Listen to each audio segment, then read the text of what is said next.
আসসালামু আলাইকুম। জানিয়ে দেব এই মুহূর্তে হাতে পাওয়া সর্বশেষ ভয়ঙ্কর কিছু আন্তর্জাতিক আপডেট বাংলা সংবাদ। শুরুতেই থাকছে সংবাদ শিরোনাম। শুরুতেই জানিয়ে দেব ইসরায়েলের বিভিন্ন শহরে হামলা শুরু করেছে ইরান।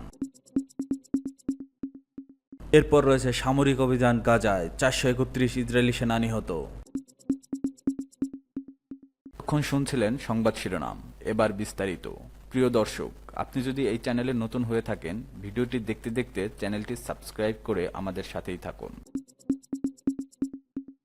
ইসরায়েলের বিভিন্ন শহরে হামলা শুরু করেছে ইরান। দখলদার ইসরায়েলের বিভিন্ন শহরে আবারও হামলা শুরু করেছে ইরান। এবার ইসরায়েলের বিভিন্ন শহরকে লক্ষ্য করে মিসাইল ছুড়েছে ইরান।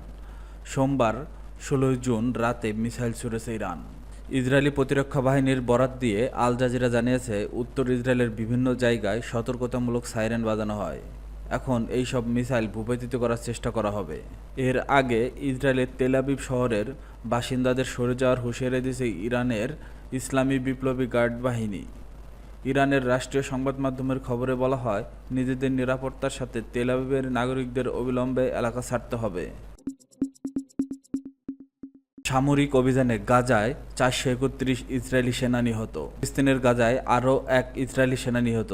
এতে সামরিক অভিযানের মোট মৃতের সংখ্যা দাঁড়িয়েছে 431। সোমবার দক্ষিণ গাজা উপত্যকায় অভিযানের সময় বিস্ফোরক ডিভাইসের আঘাতে তিনি নিহত হন। নিহত ওই সেনা ইসরায়েলের প্রতিরক্ষা বাহিনীর রিজার্ভ সদস্য ছিল।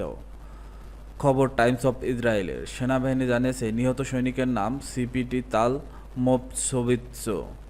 28 বছর বয়সী ওই সেনা রিউতের 7086তম কমব্যাট ইঞ্জিনিয়ারিং ব্যাটালিয়নের ডেপুটি কোম্পানি কমান্ডার ছিলেন। প্রাথমিক আইডিএফ তদন্ত অনুসারে একটি ভবনের ভেতরে পুঁতে রাখা বিস্ফোরণের আঘাতে নিহত হয়েছেন। সর্বশেষ এই মৃত্যুর মাধ্যমে গাজায় হামাসের বিরুদ্ধে স্থল অভিযান ও সীমান্তবর্তী এলাকায় সামরিক অভিযানের মোট মৃতের সংখ্যা বেড়ে 431 জন দাঁড়িয়েছে। প্রসঙ্গত, 2023 সালের 7 অক্টোবর হামাস দক্ষিণ ইসরায়েলের আক্রমণ চালানোর পর গাজায় সামরিক অভিযান শুরু করে ইসরায়েল।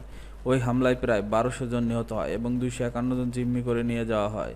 গাজার শাসক গোষ্ঠীর হাতে এখন 53 জন জিম্মি রয়েছে। এর মধ্যে আইডিএফ নিশ্চিত করেছে যে অন্তত 33 জন মারা গেছেন, তবে 20 জন জীবিত বলে ধারণা করা হচ্ছে, আর 3 জনের অবস্থা নিয়ে গভীর শঙ্কা রয়েছে।